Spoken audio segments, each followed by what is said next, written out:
Hello everyone, welcome back to our YouTube channel A R study classes. So हम पढ़ रहे हैं design of concrete structure, जिसमें हमारा यूनिट नंबर सेकंड चल रहा है और हम अपना लास्ट टॉपिक पढ़ रहे थे। ठीक, जिसपे प्रीवियस लेक्चर में हमने पढ़ा था बॉन्ड क्या होता है, उसका पूरा डिटेलिंग देखा था। ठीक, हालांकि हम बहुत डिटेल में गए थे, उतना आपके सिलेबस में है नहीं। अगर आप चाहें तो सिर्फ फार्मूले याद कर लीजिएगा, और वो लास्ट में जो हमने बताया था इंटेंशन इन कंप्रेशन, तो H Y S D bar और माइल्ड स्टील बार, इन सब का वो सब फार्मूले ध्यान रखिएगा। वो सब ज़्यादा आपके एग्जाम में इंपॉर्टेंट है। ठीक, अगर नॉलेज के लिए चाहे तो आप पढ़ लीजिएगा। ठीक, तो उतना आपके सिलेबस में नहीं था, मैंने काफ़ी डिटेल में पढ़ा दिया है। हालांकि आज से जो पढ़ाऊंगा वो पूरा आपके सिलेबस में है। ठीक, मेन आपका जो सिलेबस में दिया है, आज से जो पढ़ाऊंगा वो दिया है। पीछे इसलिए पढ़ा है क्योंकि अगर वो डायरेक्ट पढ़ाता तो उतना आप कनेक्ट नहीं कर पाते। ठीक, इसलिए उसे पढ़ाना पड़ा।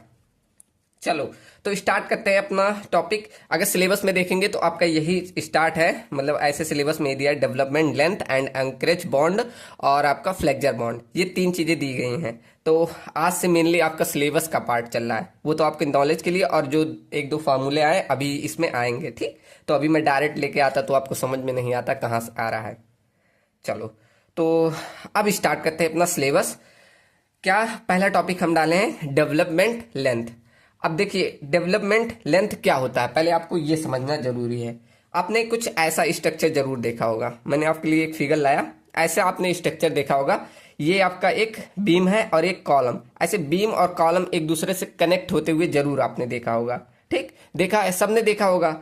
तो ऐसा लेंथ है, मतलब हम इसके अंदर इतना लेंथ और सरिया जो प्रोवाइड करते हैं जिससे कि इस बीम और कॉलम में एक अच्छी बॉन्ड और स्ट्रेंथ उत्पन्न हो, वही हमारा डेवलपमेंट लेंथ कहलाता है। ठीक, समझ में आया? एक बार और सुनिए।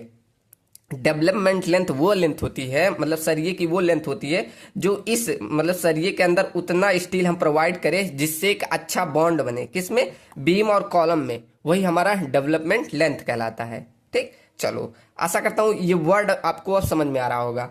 चलो, अभी इसके बारे में और डिटेल में चलेंगे। तो मैं एक फिगर बनाऊं पहले। अगर ऐसे देखो, ये मान लो मेरा एक कॉलम है, मैं एक स्टील बार को लेकर ऐसे चल रहा हूं, एक कॉलम है। इसी फिगर को आप अपने मतलब बनाइएगा कॉपी में, जिससे आपको ध्यान रहेगा। जैसे मान लो मैंने एक कॉलम बनाया, अब इसी कॉलम में मुझे किसी एक सरिये को ऐसे कनेक्ट करना है। मान लो एक सरिया ऐसे बना दिया, अब ये कैसे सरिये को बना दिया।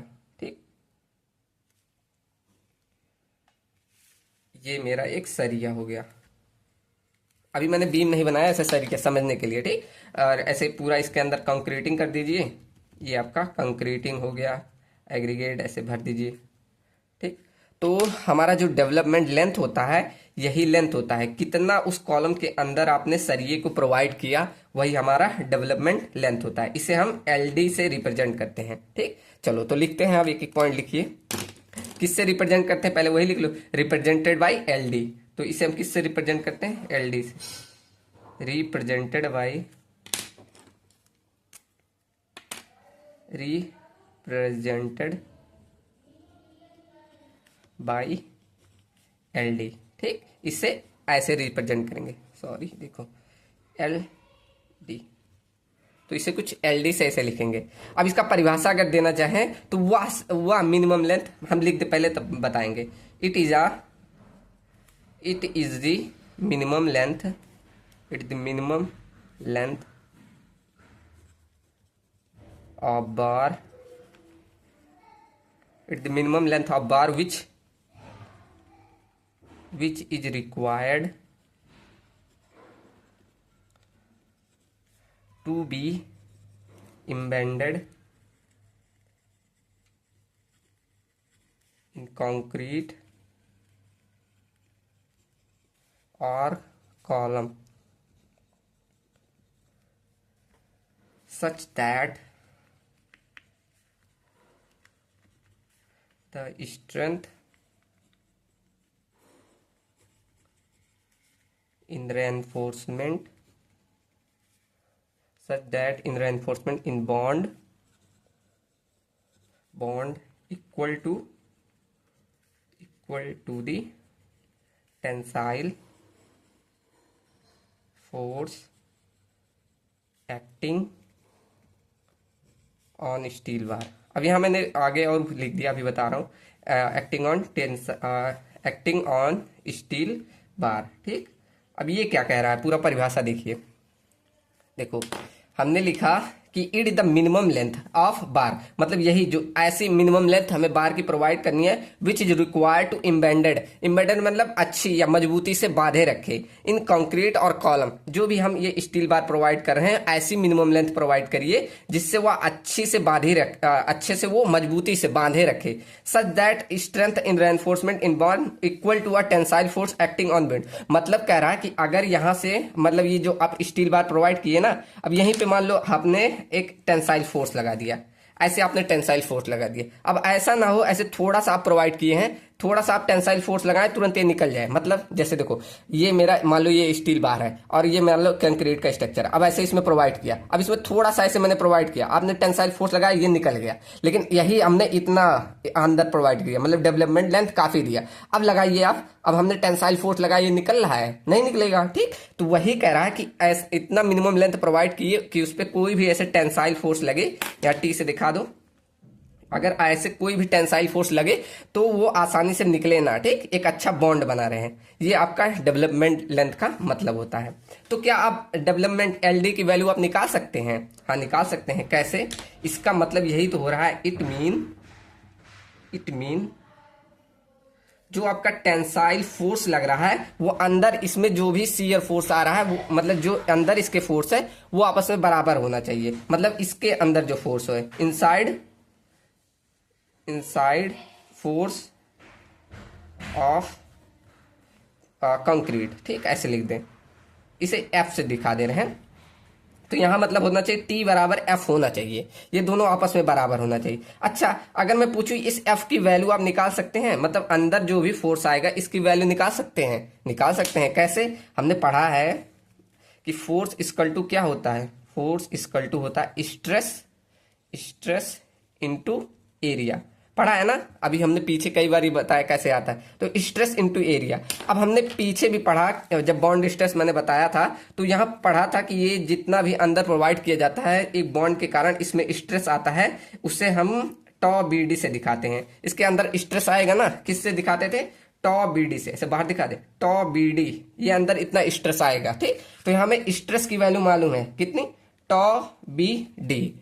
ठीक, ये हमारा स्ट्रेस हो गया। अच्छा, मैं अब एरिया पूछूं तो कैसे निकालेंगे? एरिया भी निकाल सकते हैं। कैसे? इसकी पैराफेरी हमें मालूम है कितना होता है, 2 पाई आर। कितना होता है? 2 पाई आर। और इसकी लेंथ भी मालूम है, यहां तक, यहां से यहां तक कितना, एल डी है, इंटू एल डी।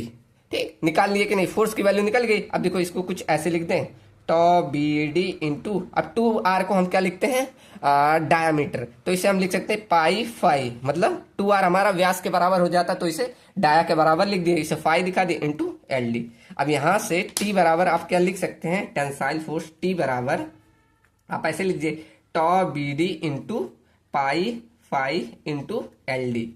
अब आपसे मैं पूछूं डेवलपमेंट लेंथ की वैल्यू आप निकाल सकते हैं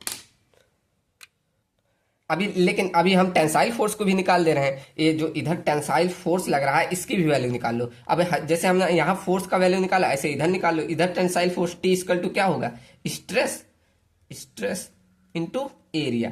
ठीक, ये इस साइड का होगा। अब देखो इस साइड स्ट्रेस कितना होगा, स्टील का स्ट्रेस कितना होता है, स्टील का स्ट्रेस मान लो सिग्मा एस टी, हमने इस स्टील का स्ट्रेस मान लिया, इनटू एरिया निकाल लो। अब इसका कुछ डाया मान ले, हम मान ले फाई डाया का है ये। ठीक, अब एरिया आप निकाल लीजिए, पाई बाई 4 इंटू फाई का स्क्वायर। ये इधर के टेंसाइल फोर्स की वैल्यू आ गई। अब दोनों रख दो, इधर भी रख दो उधर भी रख दो, और उसके बाद निकाल लो।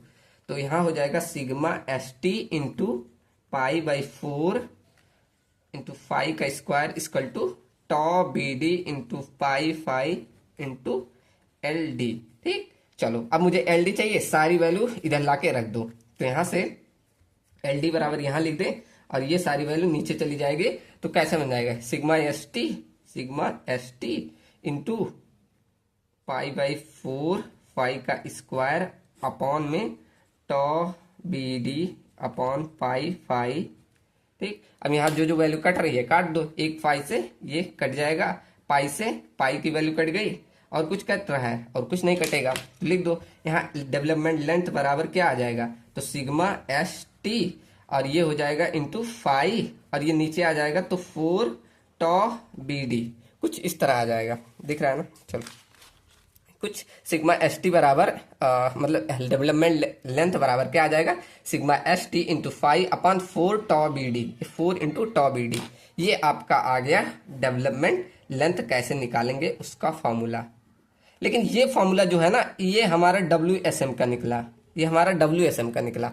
अब हम जानते हैं जैसे स्ट्रेस की वैल्यू सिग्मा एस टी की वैल्यू LSM में हम क्या लेके चलते हैं, 0.87 FY लेके चलते हैं। ध्यान है कि नहीं, हम हमेशा जब भी LSM पढ़ते हैं LSM मेथड तो उसमें हमारा स्ट्रेस बराबर क्या होता है 0.87 FY। तो यहाँ पर जब हम कौन सा अभी मेथड पढ़ रहे हैं, हमारा दिया है LSM मेथड से लिए, तो हम LSM मेथड के लिए LD बराबर बस यहाँ जो स्ट्रेस की वैल्यू है उसे लिख दो 0.87 FY इंटू में 5 अपॉन में 4 इंटू टॉ बी डी। ये आपका आ गया डेवलपमेंट लेंथ का फॉर्मूला। आपको यही ध्यान रख लीजिएगा, बहुत है ठीक।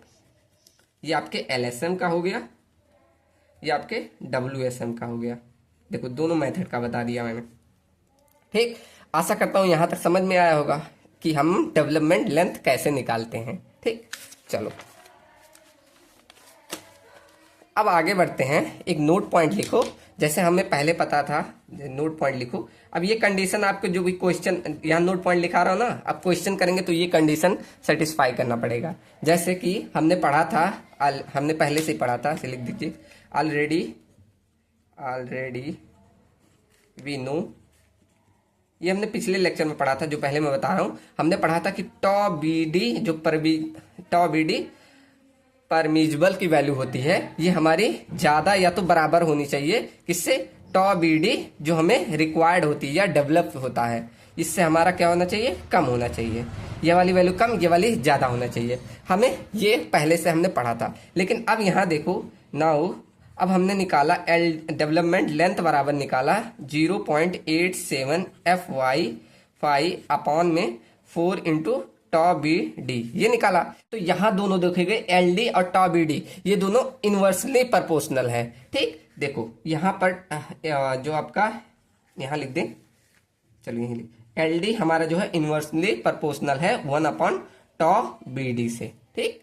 तो यहां पर क्या होगा, मतलब इनवर्सली प्रोपोर्शनल के हम यहां कह सकते हैं कि जो LD हमारा आएगा मतलब डेवलपमेंट लेंथ आएगा आपका, ये परमिजिबल की वैल्यू आएगी, ऐसे लिख दे परमिजिबल की वैल्यू आई, ये अब कम आनी चाहिए। जब इनवर्सली का मतलब क्या होता है, उल्टा एकदम हो जाएगा, मतलब ये वाली वैल्यू परमिजिबल की वैल्यू कम आनी चाहिए। लेकिन हमारा जो LD होता है डेवलपमेंट का वो हमारा ज्यादा आना चाहिए ठीक। तब आप का कंडीशन मतलब सही है। आप जब डिजाइनिंग करेंगे तो ये वाले कंडीशन ध्यान रखेंगे किसमें, डेवलपमेंट लेंथ में। मतलब कुछ ऐसे अगर फिगर देखें ना, फिगर देखें, परमिजिबल का मतलब क्या होता है, मिनिमम से मिनिमम। मतलब ऐसे अगर फिगर बनाओ, देखो एक कंक्रीट का ये स्ट्रक्चर हो गया, एक ये कंक्रीट का स्ट्रक्चर हो गया ठीक। अब यहां पर देखो पहले हम चलो डेवलपमेंट का प्रोवाइड करें। डेवलपमेंट मान लो इतना हुआ, इतना हमारा LD निकला। हम एज्यूम करके चल रहे हैं कि हमारे डेवलपमेंट के लिए इतना निकला, ये हमारा हो गया LD डेवलप या प्रोवाइडेड बोल सकते हो, दोनों चीजें थी, या प्रोवाइडेड जो आपका मन करे। लेकिन हमारा परमिजिबल का मतलब क्या होता है, मिनिमम से मिनिमम या तो मैक्सिमम से मैक्सिमम। तो मिनिमम हमारा नहीं आना चाहिए। अगर आप इतना प्रोवाइड किए, इतना मान लो इतना प्रोवाइड किए, तो आपका कौन सा ज्यादा सेफ है, ये आपका हो गया LD परमिजिबल। तो आपका बताइए ये वाला कंडीशन सेफ है कि ये वाला। ये देखिए इसमें जब आप डेवलप में लगाए तो उसमें काफी ज्यादा मिला। आप कोई भी टेंसाइल फोर्स लगाएंगे नहीं निकला, लेकिन परमिजिबल में आपका थोड़ा सा फोर्स लगाएंगे निकल जाएगा ठीक। तो इस तरह हमें क्या, ये कंडीशन सेटिस्फाई करना पड़ेगा ठीक। चलो बढ़िया, तो चलो एक बार परमिजिबल का भी निकालते हैं। इसका ये हमने पीछे पढ़ा था, जैसे हमें अगर टॉ बी डी परमिजिबल निकालना होता है तो हम कैसे इंक्रीज करते हैं, किसी में 25%, फिर 60%, फिर कैसे ऐसे 25 + 60 ऐसे करते हैं ना। तो एक बार वो वाला चार्ट बनाओ, अभी इसका यूज है ठीक। अभी मैं एक ग्राफ के थ्रू बना दे रहा हूं, उसके बाद अभी सभी फॉर्मूले इसके लिए LD के लिए लिखूंगा, वो यूज होगा ठीक। देखो अब कितने केसेस आए थे? 4 केसेस आए थे। एक हमारा माइल्ड स्टील, यहाँ एक एक लिखते जाए, एक हमारा आया था माइल्ड स्टील इन टेंशन। ठीक, पहला केस तो हमारा ये था जिसमें हमारा टॉ बीडी पूरा भी आपको समझ में नहीं आ रहा, मैं डायरेक्ट बता रहा हूं। देखो ये हमारी कंडीशन थी, यहाँ पर टॉ बीडी की वैल्यू निकलती थी ना टॉ बीडी की। कैसे? हम डायरेक्ट ऐसे चार्ट से, हम पीछे एक बार दिखा दें। देखो मैं इसकी बात कर रहा हूँ जो मैंने कल पढ़ाया था, इसकी बात। जैसे मैंने पहला पढ़ाया था माइल्ड स्टील इन टेंशन, तो पहले मैं HYSD का मतलब सबका लिख दे रहा हूँ कि टॉ बीडी की वैल्यू कैसे आती है, जो मैंने कल पढ़ाया था उसका थोड़ा सा लिख दूं। अभी इसी का यूज है, नहीं तो मैं डायरेक्ट यूज करूंगा तो अभी सब लोग कंफ्यूज हो जाओगे। चारों कंडीशन आप सब भी लिखिए, जैसे थर्ड एंड फोर्थ। तो फर्स्ट हमारा था माइल्ड स्टील इन टेंशन, दूसरा था हमारा HYSD in tension, and third हमारा था कि फिर हमारा HYSD इन, सॉरी हाँ चलो दोनों यही लिख, HYSD इन कंप्रेशन लिख दें। उसके बाद लिख दें माइल्ड स्टील इन कंप्रेशन। ठीक, तो ये सारी कंडीशन आपको याद है। ठीक, यही सारी हमने चारों लिखे। अब इसमें टॉ बीडी की वैल्यू क्या क्या आती थी? जैसे माइल्ड स्टील की इन टेंशन की वैल्यू तो हमें डायरेक्टली हम पता कर लेते हैं, किससे? इस चार्ट से। तो इसका तो नहीं लिख रहा हूं, इसका इस चार्ट से आप डायरेक्ट पता कर लेते हैं। लेकिन आपका जब आ जाता है HYSD इन टेंशन, तो जब HYSD इन टेंशन आता था तो आप क्या करते थे? 60% इंक्रीज करते थे। मतलब आप क्या करते थे? 1.60 इंटू टॉ बीडी करते थे ना, ऐसे करते थे। उसके बाद HYSD इन कंप्रेशन आता था तो क्या करते थे? 60% प्लस में कितना? 25% ये करते थे इंटू टॉ बीडी। वैसे हमारा माइल्ड स्टील इन कंप्रेशन में था बस 25%। देखो माइल्ड स्टील इन कंप्रेशन 25%, तो इसे क्या कर दोगे? 1.25 इंटू टॉ बीडी, यही कर देते हैं। अब देखो, अब इसी सारी यूज करके मैं क्या करूंगा? डायरेक्ट अब आपको डेवलपमेंट निकालना सिखाऊंगा, किसका? परमिजिबल के लिए। ठीक, तो चलो एक एक लिखते हैं। जैसे फर्स्ट हमारा बनेगा माइल्ड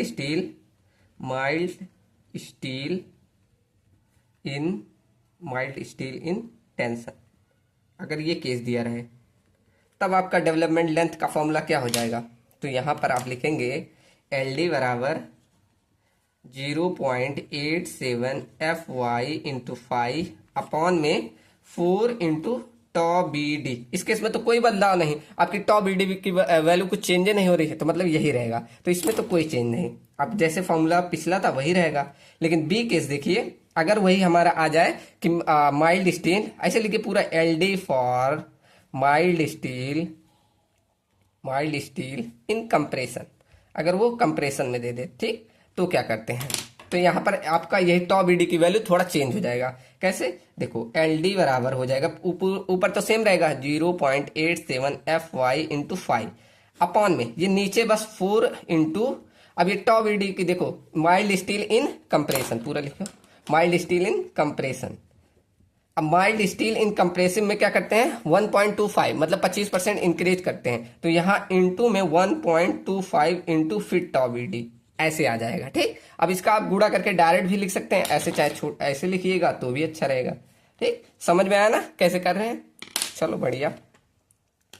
नहीं आ रहा होगा तो फिर से एक बार ध्यान दीजिएगा मैं क्या क्या बोला हूं। ठीक, चलो अब थर्ड केस लिख लेते हैं कि हमारा HYSD स्टील लिखें, HYSD स्टील यहां लिख दीजिएगा पूरा LD for HYSD steel in tension, और last condition LD for HYSD bar for compression. ठीक, चलो तो इसके लिए क्या हो जाएगा? LD बराबर 0.87 FY अपॉन 5। अब देखिए HYSD ये तो 4 ऐसे रहेगा। अब HYSD बार इन टेंशन में क्या है? अब बस हम क्या करते हैं? 60% इंक्रीज करते हैं, तो यहाँ इंटू में 1.60 इंटू में टॉ बीडी। आशा करता हूं आप समझ में आ रहा होगा। ठीक, चलो अब LD फॉर कंप्रेशन में हम 60 प्लस 25 करते हैं। ठीक, 0.87 FY इंटू 5 अपॉन 4 इंटू, अब 60% के लिए 1.60 इंटू 25% 1.25 इंटू टॉ बीडी। देखो यही वाला करना है HYSD इन कंप्रेशन, तो 1.60 इंटू 1.25 इंटू टॉ बीडी। ठीक, टॉ बी डी, तो ऐसे कुछ इसका फॉर्मूला निकल आएगा। आपको जब ऐसे केसेस दिए रहेंगे, आप जब क्वेश्चन करेंगे तो रियलाइज होगा कि हाँ ये क्या है। ठीक, चलो अब डालिए एक इंपॉर्टेंट नोट, लिखिए इंपॉर्टेंट नोट।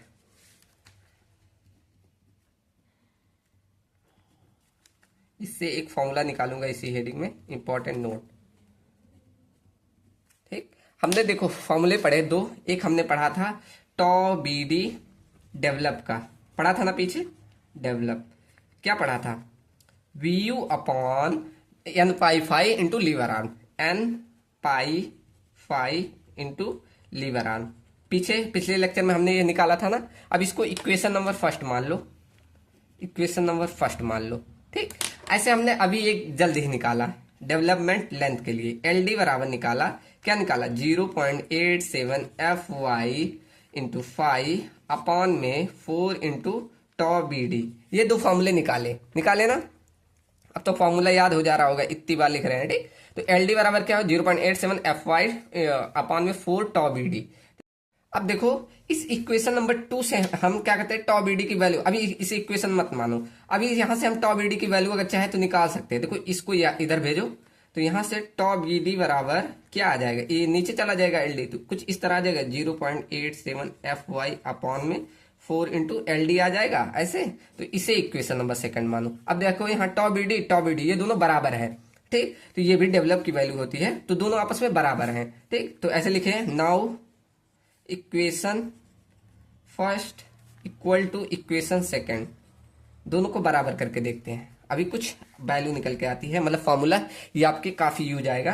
तो यहां पर देखो ये हमने V U upon N pi phi into lever arm equal to, अब ये वाला दोनों बराबर है ना, tau B D develop into tau B D. ठीक, तो ये दोनों बराबर है, तो अब लिखेंगे 0.87 एफ वाई अपॉन में 4 इंटू एल डी।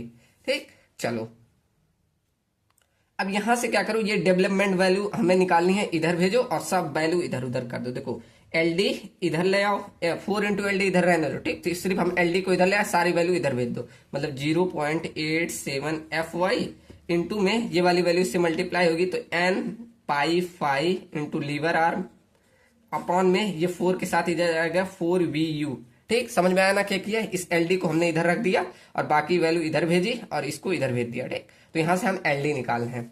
अब देखो इस एल डी बराबर, यहां देखो कुछ अभी चेंजेज आया जाएगा। देखो एन पाई फाई, अच्छा इसे कुछ इस तरह लिख दे तो कोई दिक्कत है। एल डी बराबर 0.87 एफ वाई इंटू में N into pi by 4 into में फाई इंटू लीवर आर। ठीक, अब देखो ये यहाँ वी यू। ठीक, यहाँ देखो हमने एक चीज छोड़ दिया था, यहाँ जैसे 0.87 यहाँ 5 था, 5 हमने लिखना भूल गया, यहाँ 5। ठीक, उसके बाद यहाँ हो जाएगा 5 का स्क्वायर। ठीक, तो यहाँ से ये भी 5 स्क्वायर हो जाएगा। ठीक, यहाँ देखो हमने 5 छोड़ दिया था, वो 5 लिख लीजिएगा दोबारा।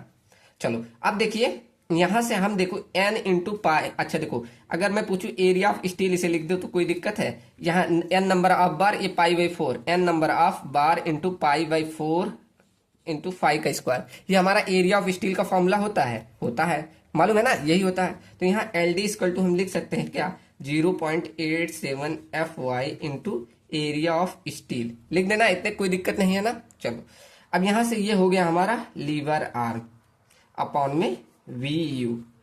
अब कितने लोग को याद आ रहा है ये formula 0.87 F Y into A S T into lever arm. अब ये देखो ये एक फोर्स है और ये क्या है, lever arm. Force into lever arm क्या होता है, मोमेंट ऑफ रेजिस्टेंस होता है ना, पीछे हमने पढ़ा है 0.87 F Y into A S T, ये हमारा फोर्स है, टेंसाइल फोर्स है, और ये हमारा लीवर आर्म। ठीक, तो यहां से हम निकाल सकते हैं एल डी बराबर M U upon V U. ठीक, ये आप ऐसे डायरेक्ट फॉर्मूला पढ़े होंगे, ऐसे गोल्ड में भी दिया होगा, गोल्ड बोला क्वांटम में, तो ये आपने पढ़ा होगा एल डी बराबर M U upon V U. ये आपका बहुत इंपॉर्टेंट फॉर्मूला है। ठीक, ये आपकी काफी मदद करेगा, जहां पर एम यू आपका क्या है, M U moment of resistance है, सब मालूम तो है, वी यू हमारा फैक्टर्ड शियर फोर्स है। ठीक, तो क्या लिखे, चलो अब देखो हम क्या करते हैं, सेफ्टी पर्पज के लिए इसमें एंकरेज वैल्यू प्रोवाइड करते हैं। लिखो for safety purpose for safety purpose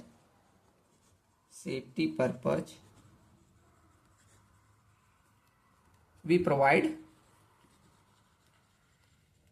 anchorage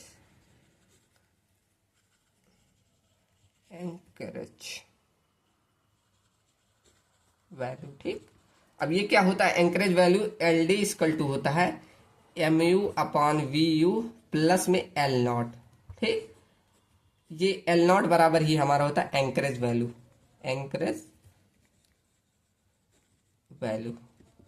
अब ये हमारा डिपेंड करता है किस प्रकार का बार है। जैसे देखो यहाँ बना दूं मैं, पहले हम फिगर बना दें।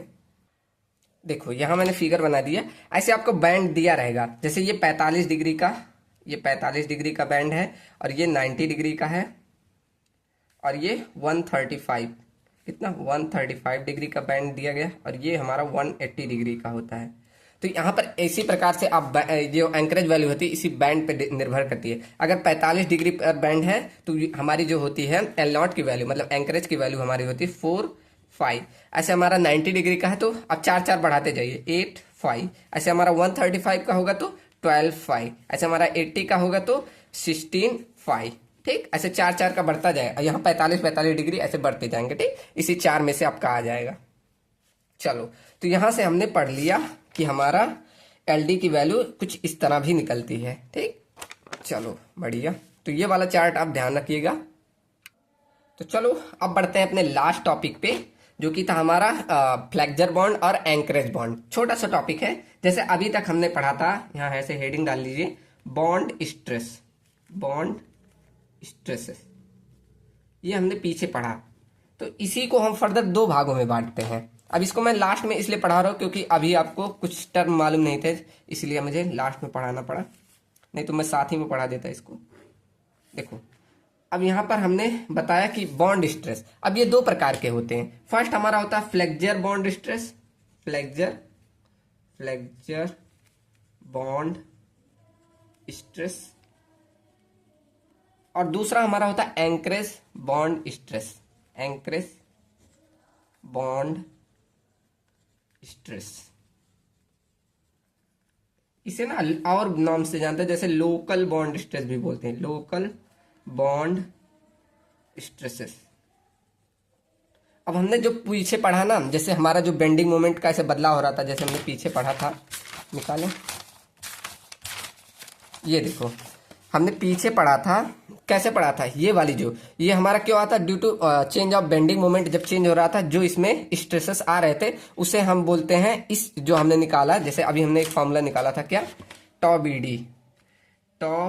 बी डी बराबर V U upon N pi phi into lever arm, ये निकाला था ना। तो ये वाला जो स्ट्रेस होता है इसी को हम बोलते हैं फ्लेक्सर बॉन्ड स्ट्रेस। ठीक, इसका आप डिफिनीशन लिखना चाहे तो ऐसे लिख सकते हैं, due to change of bending moments at 2 cross section. ऐसे हम 2 क्रॉस सेक्शन लिए थे ना, तो इसका लिख सकते हैं, क्या लिखेंगे, ड्यू टू चेंज ऑफ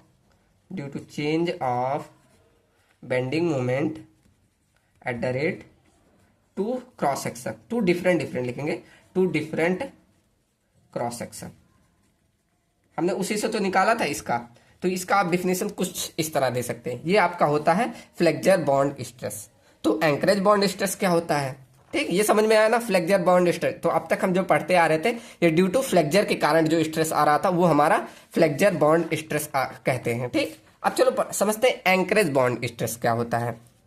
अब इसका पहले मैं डिफिनीशन लिखवा दूं, फिर आपको फिगर दिखाऊंगा, तब आपको समझ में आएगा कि एंकरेज बॉन्ड स्ट्रेस क्या होता है। पहले मैं आपको डिफिनीशन लिखाऊंगा, अभी नहीं समझाऊंगा, पहले मैं डिफिनीशन लिखा के एक फिगर बनाऊंगा, तब आपको समझ में आ जाएगा। तो पहले डिफिनीशन लिखिए, द बॉन्ड स्ट्रेस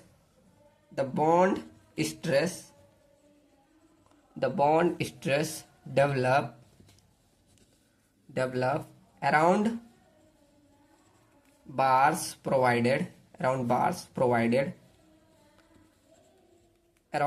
provide लिखिएगा।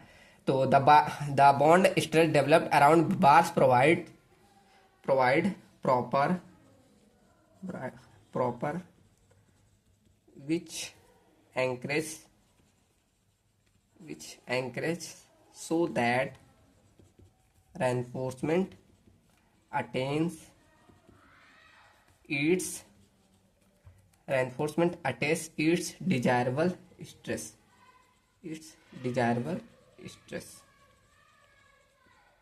ठीक। तो अब देखो ये अभी मत पढ़िएगा, अब देखो मैं पहले एक फिगर बना रहा हूं, इसी के नीचे ऐसे अलग से इसको लिख के बनाइएगा तो और अच्छा रहेगा। मैं एक साथ बता रहा हूँ, ये कभी पूछा नहीं है एग्जाम में तो मैं इसीलिए ज्यादा डीप में नहीं जा रहा हूं। देखो मैं यहाँ एक कॉलम बनाया और एक बीम मैंने बना दी, ये मैंने एक क्या बना दिया, एक कॉलम बनाया, एक बीम बनाया। अब बताइए ये कौन से प्रकार का बीम है? अगर आप देखेंगे ये कौन सा प्रकार का बीम है, एक प्रकार का आपको क्या कैंटिलीवर बीम लग रहा है ना, कैंटिलीवर लग रहा है कि नहीं? तो ये हमारा कैंटिलीवर बीम है। अब बताइए इस कैंटिलीवर बीम में आप रेनफोर्समेंट कहाँ ऊपर की ओर प्रोवाइड करते हैं, ऐसे ऊपर की ओर प्रोवाइड करेंगे, ये आपका रेनफोर्समेंट हो गया, ठीक। तो आप ऐसे कुछ प्रोवाइड करेंगे ना, इसके कुछ अंदर डेवलपमेंट लेंथ भी देंगे, ठीक। चलो तो अब देखिए ये हम यहां से यहां तक अगर बात करें, यहां से यहां तक इस अंदर सिर्फ बीम तक, तो यहां पर जो स्ट्रेस आएगा ये कौन सा स्ट्रेस होगा? तो इसमें बीम में क्या ऐसे फ्लेक्जर आती है, मतलब ये घूमता है, जब इस पे लोड आप लगाएंगे तो ये कुछ ऐसे क्या होगा, ऐसे मुड़ेगा, तो ये ड्यू टू फ्लेक्जर के कारण, मतलब यहां से यहां तक अगर मैं बात करूं तो कौन सा आ रहा है, फ्लेक्जर बॉन्ड स्ट्रेस आ रहा है, फ्लेक्जर बॉन्ड स्ट्रेस आ रहा है, ठीक। अच्छा तो ये जो इधर स्ट्रेस आता है, अब देखो अब आपको डिफिनेशन समझ में आएगा। The bond stress develop around bar provided proper which anchorage. अब एंकरेज क्या होता है, ये अंदर मतलब कह रहा है जो अंदर जितना आपने बॉन्ड प्रोवाइड किया जो कि एक डिजायरेबल स्ट्रेस को अटेंड करेगा, वही हमारा क्या कहलाता है, एंकरेज बॉन्ड स्ट्रेस। मतलब ये जो अंदर वाला आपने एंकरेज प्रोवाइड किया ये ही हमारा क्या कहलाता है, एंकरेज बॉन्ड स्ट्रेस। तो यहां ऐसे लिख सकते हैं ये हमारा कौन सा है, एंकरेज बॉन्ड स्ट्रेसेस। अच्छा इसमें कोई फ्लेक्जर थोड़ी आ रहा है, इसमें कोई फ्लेक्जर आएगा, जैसे इसमें फ्लेक्जर की वजह से स्ट्रेस आता है, इसमें कोई फ्लेक्जर आ रहा है, नहीं आ रहा है। तो ये भी लिख सकते हैं, यहां आगे पॉइंट में लिख लीजिएगा कि दिस ऐसे यहां आप इसी के अंदर लिखिएगा, ठीक। तो लिखेंगे this is develop where no change in bending moment, इसमें कोई मोमेंट आएगा ही नहीं, ये बीच का हिस्सा इसके अंदर का हिस्सा है, ठीक। तो ये हमारा होता है एंकरेज बॉन्ड स्ट्रेस, ठीक। मैंने देखा था आपके मतलब प्रीवियस ईयर देखा, तो ये सब कभी पूछा नहीं है, लेकिन नॉलेज के लिए ध्यान रखिएगा। और ये जो मैंने डिजाइनिंग कराया ये मतलब सारी वैल्यू, इस पे डिजाइनिंग का क्वेश्चन पूछा है तो ट्राई कीजिएगा, ठीक। हालांकि मैं एक क्वेश्चन दे रहा हूँ, आप लोग ट्राई कीजिएगा, अगर हो जाएगा आप लोग से तो अच्छा है। चलो मैं लिख दूं पहले क्वेश्चन, चलो लिख दे रहा हूं। देखो मैंने एक क्वेश्चन नोट किया है, आप लोग ट्राई कीजिएगा, नहीं होगा टेलीग्राम पे भेज दीजिएगा, मैं सोल्यूशन करके भेज दूंगा, ठीक।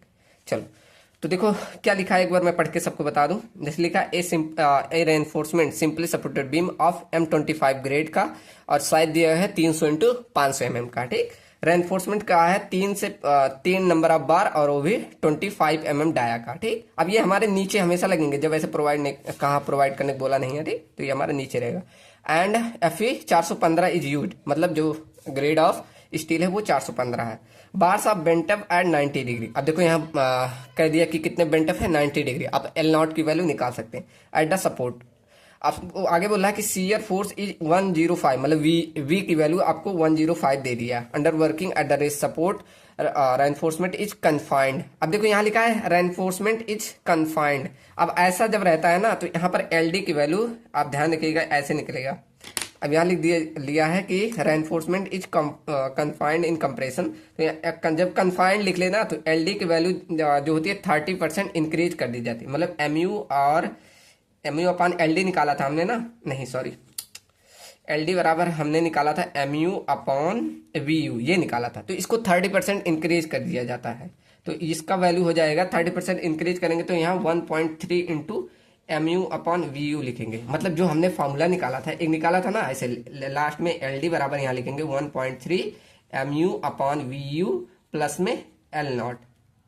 अब ये फॉर्मूला यूज कीजिएगा, इसमें ये करना पड़ेगा, ठीक। ये जब कन्फाइंड लिख ले तो 30% इसकी वैल्यू जो होती है इंक्रीज कर दी जाती है। अब बोला है फाइंड आउट द LD। अब सब लोग ट्राई कीजिएगा, हो जाएगा तो अच्छी बात, नहीं होगा तो बताइएगा, ठीक। अगर आप सबको नोट्स चाहिए होगा तो जल्दी से जाकर टेलीग्राम ज्वाइन कर लीजिए, डिस्क्रिप्शन में लिंक दे देता हूँ और प्लेलिस्ट के ऊपर भी लिंक प्रोवाइड है। ठीक, चलो मिलते हैं अपनी अगले यूनिट में। हमारा सेकेंड यूनिट आज समाप्त होता है। तो कैसा लगा सेकेंड यूनिट समाप्त होके, समझ में आ रहा है कि नहीं जरूर बताइएगा। ठीक, चलो मिलते हैं अगली यूनिट के साथ जो कि हमारा है स्लैब। अब हम छत के बारे में पढ़ेंगे। चलो, so thank you so much.